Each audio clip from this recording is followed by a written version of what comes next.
जंगल के एक शांत रास्ते पर 5 मेंढक साथ साथ आगे बढ़ रहे थे। वे सभी एक नई जगह की तलाश में उत्साह के साथ यात्रा कर रहे थे।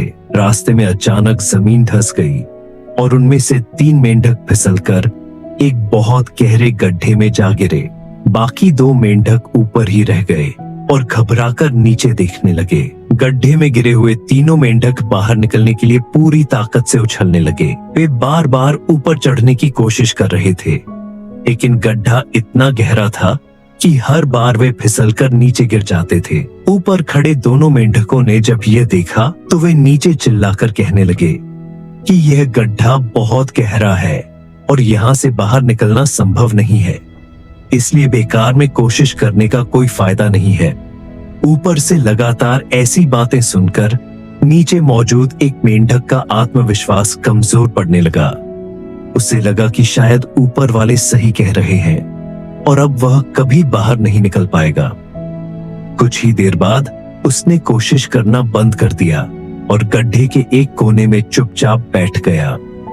अब बाकी 2 मेंढक ही बचे थे जो अभी भी बाहर निकलने के लिए प्रयास कर रहे थे। ऊपर वाले मेंढक फिर से उन्हें हतोत्साहित करने लगे और कहने लगे कि जब एक ने हार मान ली है तो तुम भी कोशिश करना छोड़ दो, क्योंकि इस गड्ढे से निकलना नामुमकिन है। ये सुनकर दूसरे मेंढक का भी हौसला टूट गया और उसने भी कुछ समय बाद कोशिश करना बंद कर दिया। अब गड्ढे में केवल एक मेंढक बचा था जो लगातार छलांग लगाने की कोशिश कर रहा था। ऊपर वाले दोनों मेंढक उसे बार बार रोकने की कोशिश करते रहे, लेकिन वह बिना रुके अपनी पूरी ताकत से प्रयास करता रहा।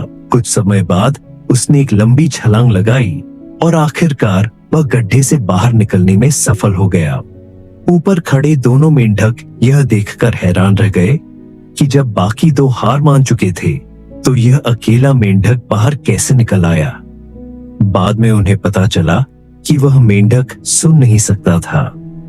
उसे ऊपर से आने वाली नकारात्मक बातें सुनाई ही नहीं दे रही थीं, बल्कि उसे ऐसा लग रहा था कि ऊपर वाले उसे प्रोत्साहित कर रहे हैं।